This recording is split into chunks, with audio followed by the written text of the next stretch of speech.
Hello, my name is Hannah, and I'm 34 years old.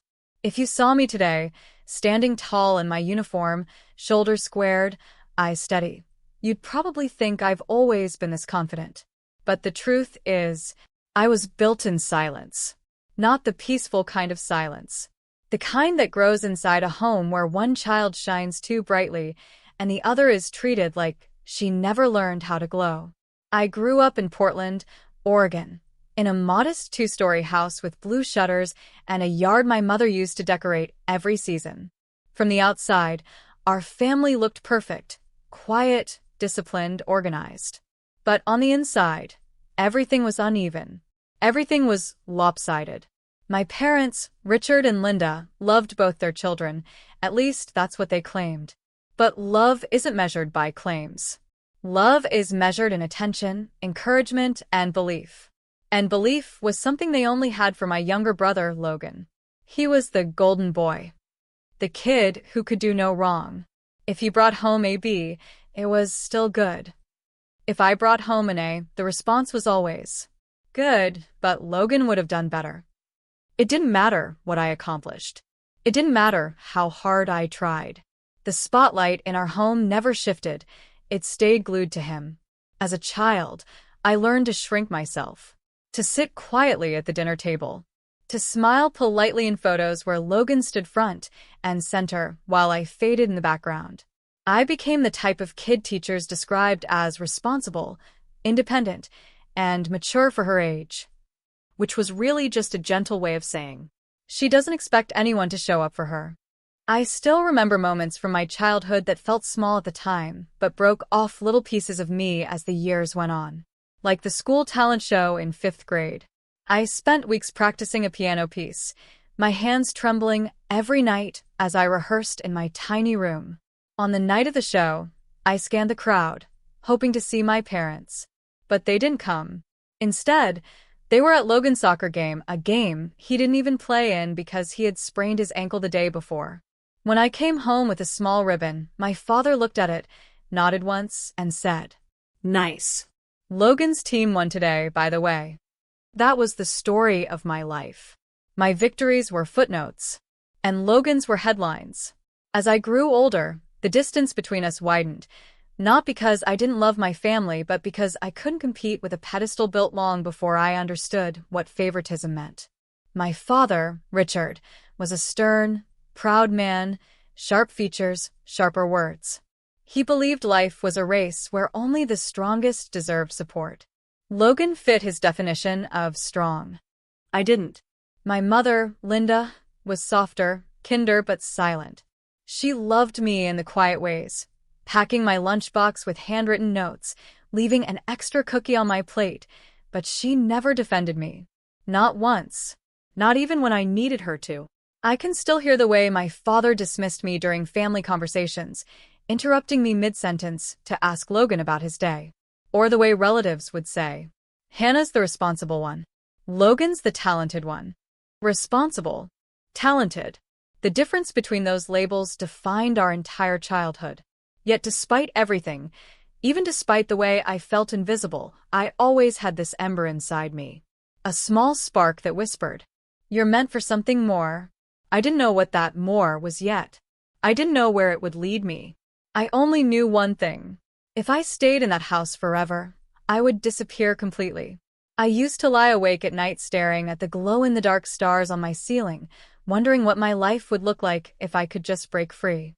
Not from my family, but from the version of myself they made me believe I was. The quiet girl, the shadow, the disappointment, the one who could do better but never good enough. What I didn't know then was that life had a way of calling you where you're meant to be, even if the people around you can't see your worth, even if they never did. And the call that changed my life forever was waiting just around the corner. Growing up in the shadow of someone else's strange, you learn to live half a life. Not because you don't want more, but because you're convinced you don't deserve it. By the time I reached high school, that belief had settled inside me like a second spine. Everyone expected Logan to excel. Everyone expected me to stay out of the way. He got the new car when he turned 16. I got a be responsible lecture when I asked if I could borrow it. He got tutors, gear, attention. I got silence on good days, criticism on most. And yet, I didn't rebellious. I didn't scream or complain. I simply adjusted, like someone rearranging furniture in a house they don't truly belong in. But life has a strange way of pushing you into the places you're meant to find. I still remember the moment everything began to shift. It was my junior year of high school. Our history teacher brought in a guest speaker, a female Army officer. She walked into the classroom in her crisp uniform, her boots polished so sharply they reflected the light. She stood with a confidence I had never seen in a woman before. Not the fake confidence people use to hide fear. Real confidence. Earned confidence. The kind that settles in someone who has survived storms. Her name was Captain Riley Morris, and for the next 40 minutes, I couldn't look away. She didn't talk about war with glamour. She didn't romanticize anything. She spoke about discipline, sacrifice, leadership, courage, and the way the Army teaches you to find strength you never knew you had. But the moment that pierced me, the moment that changed something in my chest, was when she said, "The world won't always believe in you, but in the Army, you learn to believe in yourself." Those words didn't just reach me, they shook something loose inside me. It felt like she was speaking directly to the quiet girl sitting in the third row. The girl who had spent her whole life hearing what she couldn't do. Who she wouldn't be. Who she was never going to become. When the bell rang, everyone rushed out. I stayed seated for a moment longer, because I couldn't move. It felt like I had just seen a version of myself I didn't know existed. That night, I lay in bed thinking about her words. Believing in myself. I didn't even know what that felt like. And yet something small, something incredibly fragile inside me whispered, "What if you could?" But inspiration is one thing. Reality is another. Whenever I even hinted at doing something bold, my father shut it down faster than a blown fuse. Once at dinner, I casually mentioned Captain Morris's talk. Before I even finished my sentence, Dad scoffed. "Military? Hannah, please. You're barely able to handle stress. Logan could handle something like that. Not you." Logan smirked, like always. Mom kept eating, pretending she didn't notice my face fall. Moments like that are small, but they're the kind that you feel in your bones years later. They're like little cuts that don't bleed right away, but leave scars no one else sees. Still, the seed had been planted. And seeds don't need permission to grow. By the time I reached college, I was a different person. Quiet, determined, and far more aware of how invisible I was in my own family. But invisibility outside the home gave me freedom. People didn't expect me to be perfect. They didn't expect me to be extraordinary. And without expectations, I could finally breathe. During freshman orientation, I passed a booth with posters of soldiers rappelling down cliffs, jumping from aircraft, maneuvering through obstacles. I paused, unable to move. The banner above the booth read, "ROTC, find your strength." Strength. A word I had never associated with myself. The officer behind the desk noticed me staring.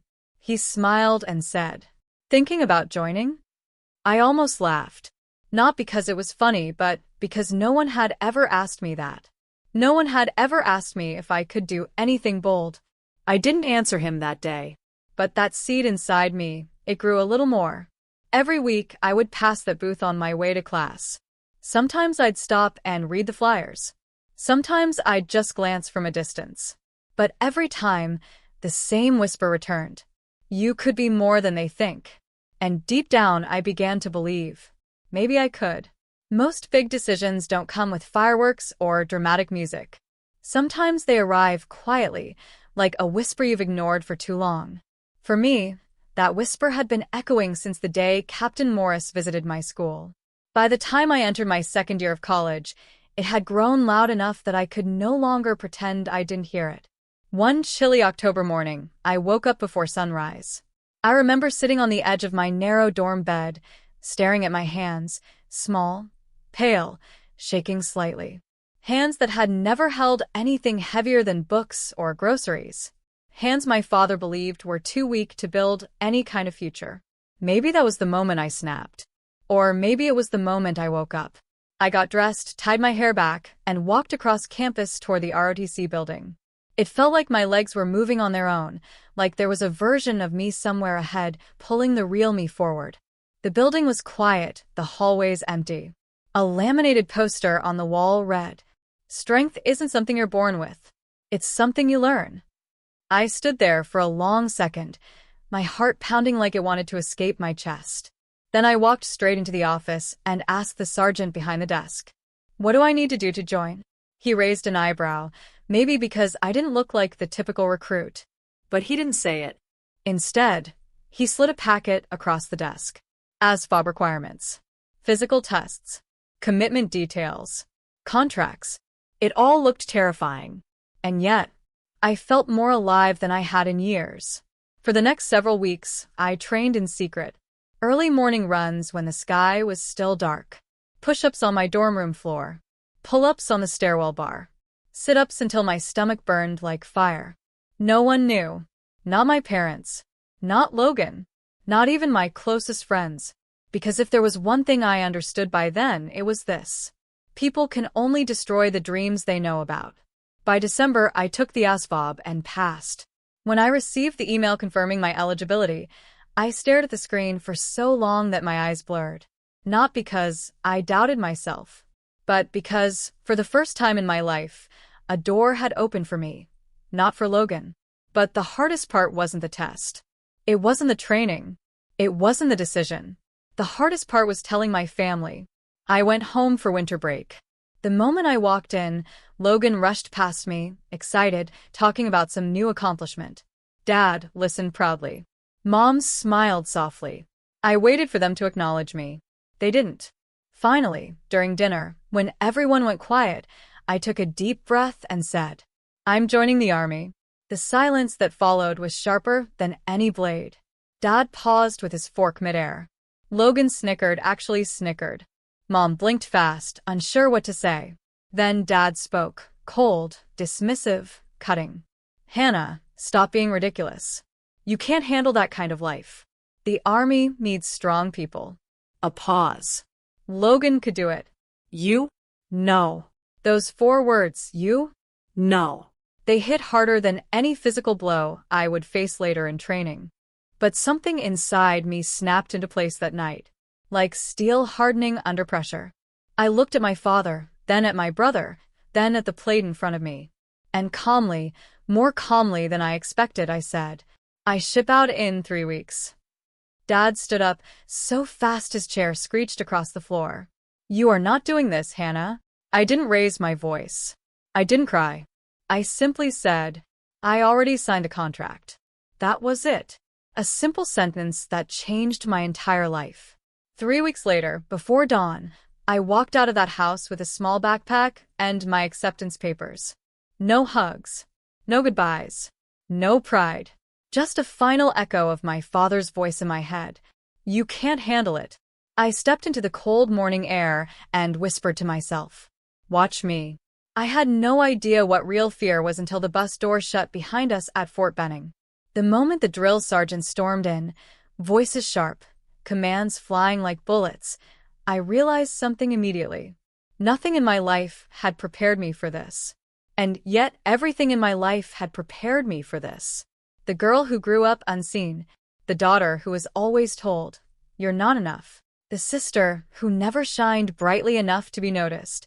She was exactly the kind of person who either becomes unbreakable or breaks completely. I refused to break. But refusing and surviving are 2 very different battles. The first weeks, those first days felt like stepping into another universe. A universe where your name didn't matter, your past didn't matter, and your comfort definitely didn't matter. We woke up at 4 o'clock. We slept at, honestly, I don't even remember. Time blurred into a loop of sweat, mud, shouting, and aching muscles. The physical tests were brutal. Push-ups until my arms trembled uncontrollably. Ruck marches with 60 to 80 pounds on my back, boots sinking into Georgia sand. Miles upon miles of running under a sun that felt like fire. I was slow. I was exhausted. Sometimes I wondered if Dad had been right. But every time that thought crept in, something cold and fierce rose inside me. Not this time. Not again. Not anymore. I became obsessed with proving myself, not to my family, not to the instructors, but to the quiet part of me that had been crushed for years. The first breakdown. My hardest moment came during the obstacle course. Ironically, not the tallest wall or the mud pit, but the rope climb. I slipped halfway up and landed hard on my back. The air rushed out of my lungs. The drill sergeant leaned over me and barked, "You gonna quit, soldier?" Quit. A word I'd heard thrown at me my whole life. I pushed myself up, throat burning, eyes stinging. "No, Sergeant." "Then climb." My arms screamed. My hands burned. But I climbed. Halfway up, my vision blurred, and everything in me wanted to let go. But then I heard it, my father's voice in my mind. "You can't handle it." I gritted my teeth so hard, I tasted blood, and hauled myself upward until my fingers touched the top knot. When I came down, shaking, covered in dust and sweat, something had changed. I wasn't the same girl who had walked into that course. Something inside me had hardened. Something inside me had awakened. Meeting Sergeant Major Allen. It was about 2 months into training when I met the man who would change the course of my career. Sergeant Major Allen. He wasn't assigned directly to our group during regular training, but occasionally senior NCOs would visit and observe. I didn't know he noticed me until one afternoon during a land navigation exercise. I had gotten lost twice, and my frustration was building dangerously close to tears. As I stared at my map for the 10th time, I heard a calm voice behind me. "You're thinking too loudly." I turned around to find a tall, sharp-featured man with a presence that made you instantly stand straighter. "Sir, sorry, I mean Sergeant Major." He pointed to my compass, then to the woods ahead. "The path isn't confusing. Your doubt is." I felt my face flush. No one had ever phrased it like that. He studied me for a moment, then said, "You've got potential. But potential means nothing without grit. You want to lead? Learn to trust yourself." Those words hit harder than any push-up, any march, any obstacle. Because for the first time in my life, someone powerful, someone respected, was telling me I had something worth fighting for. After that day, I trained differently. Not harder, but smarter. With purpose. And slowly, I began to rise. Into the fire, Ranger School. Joining the Army hadn't been the end. It was the beginning. Getting selected for Ranger School felt like being handed the toughest exam on earth, and being told the penalty for failure was everything you had worked for. Ranger School wasn't training. It was survival. Swamps. Mountains. Cold. Hunger. Sleep deprivation, so severe we hallucinated. Rain that soaked through every layer of clothing until your bones felt wet. There were nights we slept less than 2 hours. There were days we marched until our feet bled through our socks. Some soldiers quit. Some broke. Some disappeared silently after not meeting standards. I kept going, not because I felt strong, but because strength isn't what carries you through Ranger School. Purpose does. Pain tolerance does. A promise to yourself does. I carried all three.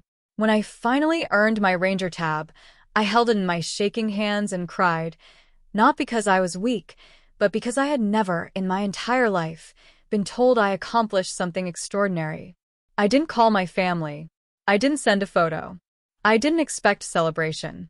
But as I stood there in my mud-covered uniform, Ranger tab on my shoulder, I did something I had never done before.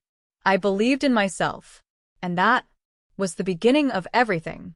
People assume the hardest part of serving in the Army is the training. But no one tells you about what happens after. The quiet years. The years when you keep moving forward, mission after mission, without applause, without family cheering, without anyone knowing who you've become. For me, those years were both the loneliest and the most defining. After earning my Ranger tab, I was assigned to a specialized unit where the expectations were higher, the standards sharper, and the failures far less forgiving. We trained constantly, shooting, breaching, rucking, fast roping, rehearsing scenarios over and over until movement became instinct. I learned to clear buildings in total darkness. I learned to track footprints in mud. I learned how to lead a team through chaos without hesitation. And slowly, something remarkable began to happen. My instructors stopped doubting me. My peers stopped underestimating me. And commanders stopped overlooking my name on evaluation lists. No one said it out loud, but I could see it in their eyes. They respected me, not because I was a woman in a tough field, not because I was trying harder than everyone else, but because I delivered. Every time, without excuses. During my second year, I was selected for an advanced leadership course, something only offered to soldiers who showed consistent performance and potential. That acceptance letter felt heavier than any medal because it meant someone saw something in me that even I didn't fully recognize yet. I remember one night in particular. We had just returned from a long, grueling training cycle when my platoon sergeant, an intimidating man known for his impossible standards, stopped beside me as I cleaned my weapon.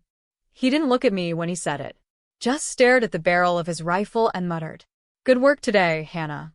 You're setting the bar." That was it. No smile, no pat on the back, just that one sentence. But it meant more to me than any praise my father had never given. Those years were filled with moments like that, small acknowledgments from people who truly understood what strength looked like. The Army never cared about the labels my family put on me. It didn't care about the years I spent being the invisible child. It didn't care that I'd grown up without encouragement. In the Army, what you earned was yours. No favoritism. No comparison. No shadows. Only merit. My responsibilities grew. I became a team leader, then a squad leader. I led operations that demanded precision, courage, and calm under fire. I can't talk about most of them, not because they weren't important, but because they're classified. But I can say this. There were missions where I saw fear in the eyes of people who had always seemed stronger than me. And there were moments when I stepped forward, not because I felt brave, but because someone had to. And for the first time in my life, people trusted me to be that someone. During my fourth year, something unexpected happened. I crossed paths with Sergeant Major Allen again. We were at a training base preparing for an evaluation. I was reviewing maps when I heard a familiar voice behind me. Still thinking too loudly? I turned and there he was. The same firm stance, the same calm presence, the same sharp eyes that saw through excuses. I couldn't stop myself from smiling. He studied me for a moment, and then said, "You've come a long way, Hannah. Didn't doubt you, for a second." I almost laughed, because the only people who had ever doubted me were my own family. We didn't talk long. He was a busy man, and Rangers don't chit-chat during operations, but that short conversation stayed with me.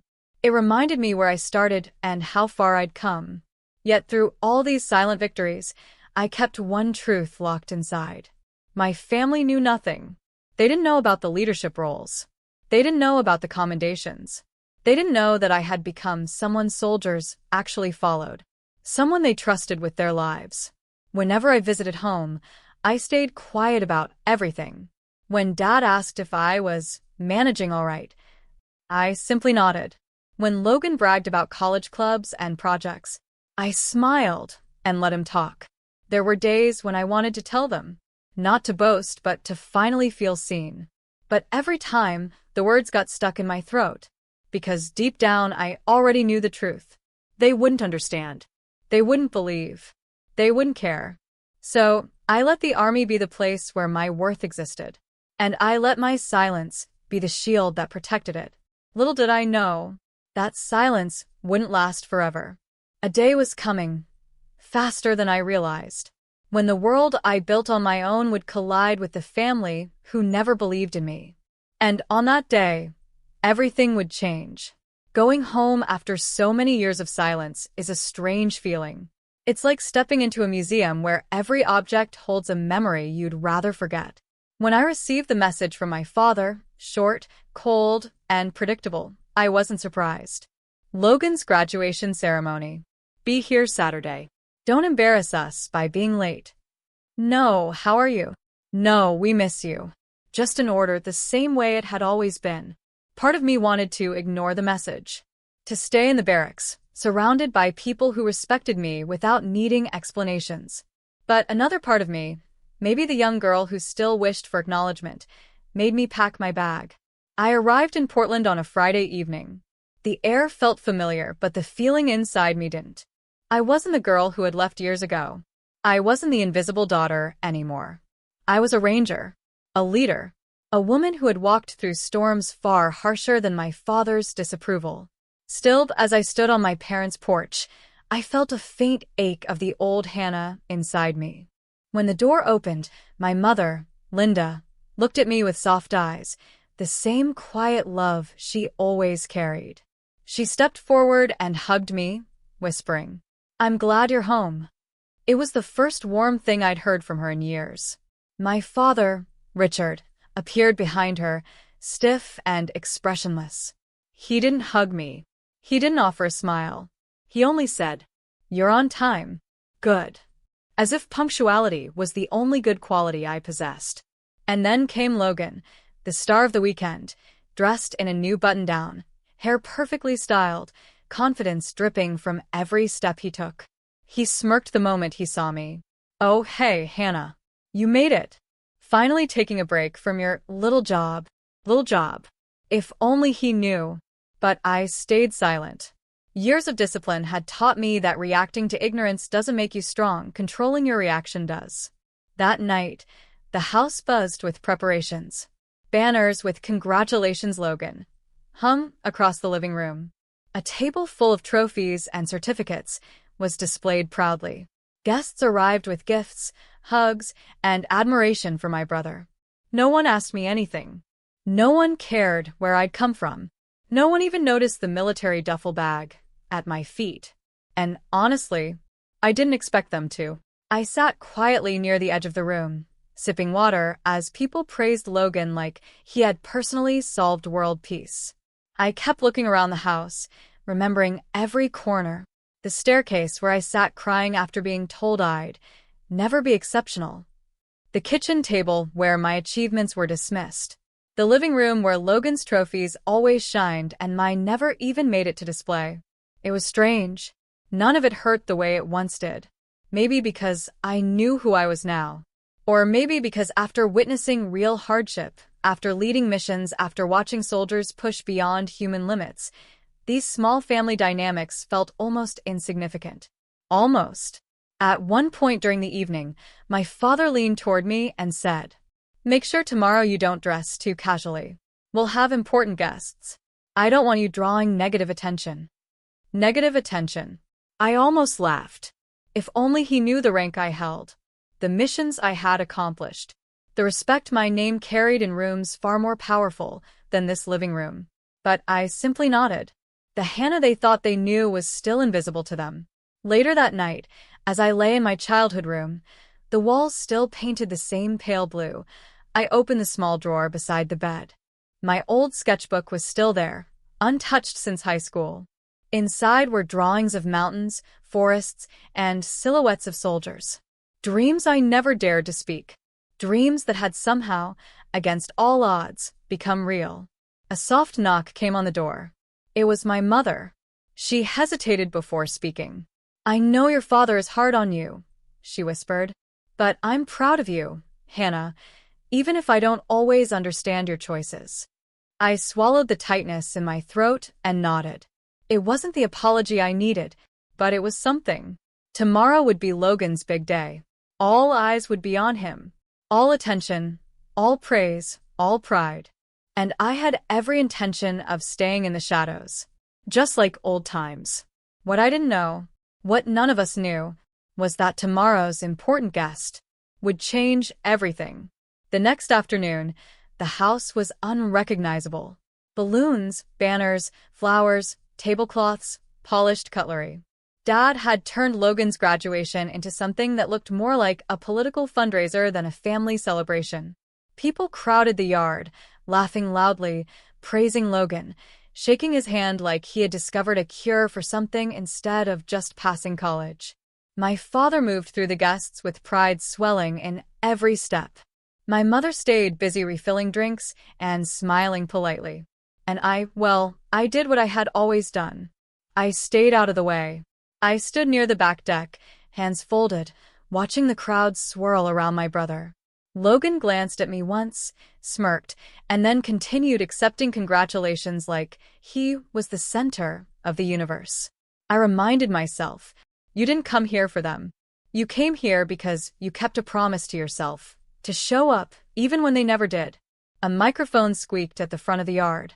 Dad stood on a small stage he had rented, tapping it twice.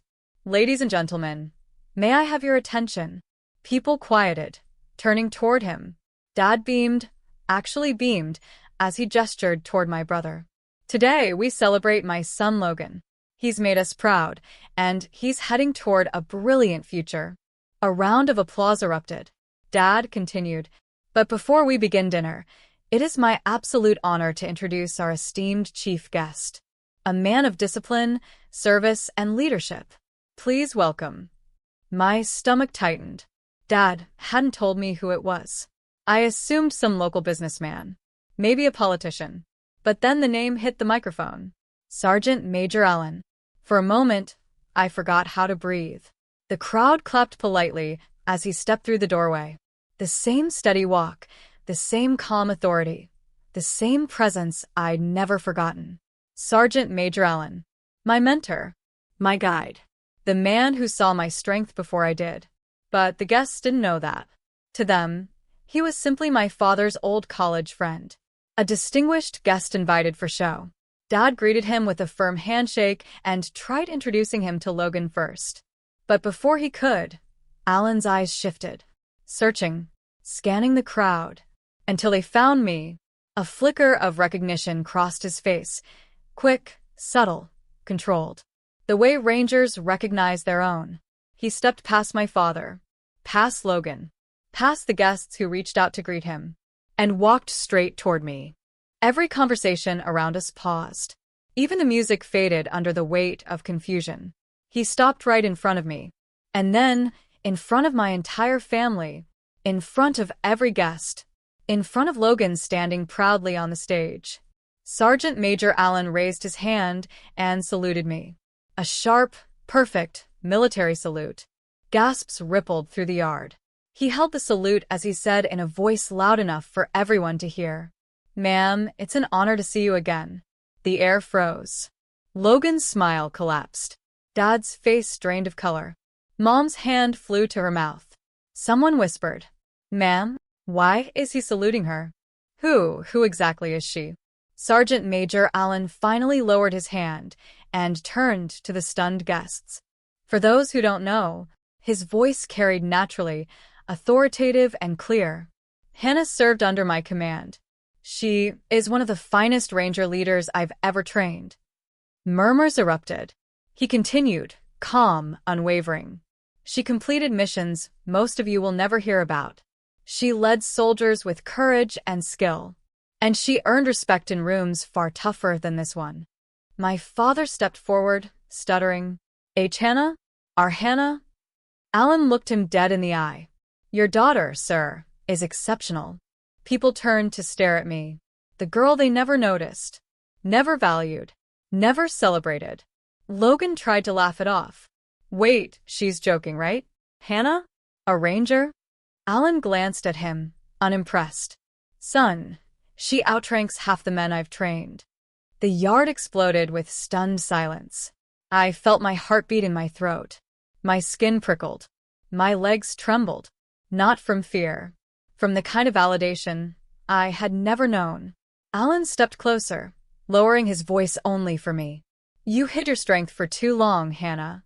A faint smile. Not today. And then, loud enough for everyone again. Ladies and gentlemen, your real hero is standing right here. For the first time in my life, they all saw me. Not a shadow. Not the forgotten daughter. Not the weak link. But who I truly was. A soldier. A leader. A ranger. And their world, their comfortable little story about who I was, fell apart right in front of them. For a long moment after Sergeant Major Allen finished speaking, the entire yard stood frozen, like someone had pressed pause on the world. People who hadn't noticed me all evening were now staring as if I had transformed into a completely different person. But I hadn't. This was who I had always been. They were just seeing it for the first time. My father, Richard, stepped toward me slowly. His face, usually firm, steady, unbothered, was pale, confused, shaken. I had spent my entire childhood wishing for him to look at me with pride. And now, when he finally did, it didn't feel like victory. It felt like truth. "Hannah," he whispered, voice cracking, "why didn't you tell us?" I took a breath, steady, calm, in control of my own story for the first time.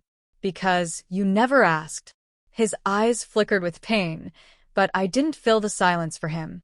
I'd spent years filling silence for people who never filled any for me. Logan's expression was worse, shock mixed with something like disbelief, maybe even resentment. For once, his arrogance didn't have ground to stand on. He opened his mouth, then closed it again. No joke. No insult. No dismissal. He had nothing. And for the first time in our lives, I held the space he used to take from me. My mother approached gently, her eyes soft but uncertain. "Sweetheart, we didn't know." I nodded. "I know, Mom. But I did." The version of me they tried to mold, the quiet daughter who stayed out of the way, no longer existed. The silence they placed on me had cracked open, and everything inside me had reshaped into something stronger. Maybe they weren't ready for the truth, but I was done hiding. Sergeant Major Allen gave me a small nod before leaving the stage, like a final salute to the woman he knew I had become long before this moment. He didn't need to stay. His job was done. The truth had been spoken. As the guests began whispering, some impressed, some embarrassed for ever overlooking me, I stepped away from the crowd and breathed in the cool evening air. For the first time in years, I wasn't invisible. But more importantly, I wasn't seeking approval anymore. My worth had never depended on their recognition. It had been built in the dirt, the pain, the fire of Ranger School. It had been earned in moments of fear, leadership, and courage they would never understand. I turned toward my father one last time. He looked at me like he wanted to apologize, to rewrite the past. But there are some conversations time must earn. "Take care of yourself," I told him quietly. Then I picked up my duffel bag, straightened my shoulders, and walked down the driveway, past the banners, past the lights, past the house that had once made me small. I didn't look back, because I finally understood. I was never a disappointment. I was never weak. I was never less than him. I was simply never seen. And now? Now I saw myself clearly. A soldier. A leader. A ranger. And a woman who no longer needed anyone's permission to shine. Thank you for listening to this story. If you enjoyed it, please take a moment to like the video, share your thoughts in the comments, and subscribe to the channel for more powerful stories every week. Your support helps these stories reach people who need them the most.